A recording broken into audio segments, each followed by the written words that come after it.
अस्सलाम वालेकुम, क्या हाल चाल है मेरे प्यारे प्यारे दोस्तों। ठीक ठाक हो? तबीयत से ठीक है। आज आप लोगों को मैं एक कॉफ़ी का मशीन दिखाऊंगा। आप चाहो तो अपने घर पे भी रख सकते हो, इसका कोई इतना बिल वगैरह नहीं है। दिखाता हूँ मैं आप लोगों को। यह देखें, कॉफ़ी का मशीन है। इसमें हर चीज़ का कॉफ़ी आता है।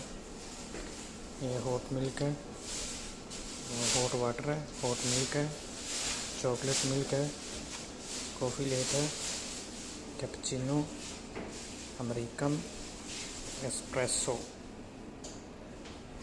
देख सकते हैं बहुत ज़बरदस्त है। इसमें ये इधर कैप्सूल वगैरह जो भी इसका चॉकलेट है इसमें डलता है। इधर से लोग है इसको खोलना पड़ता है, इसके अंदर पानी डालते हैं। ये फ्रिज है, सही। क्या पियोगे? और ये क्या, ये चॉकलेट है, ये चॉकलेट है। कौन सा भी पीना है इधर से सेलेक्ट करोगे तो चलेगा। इधर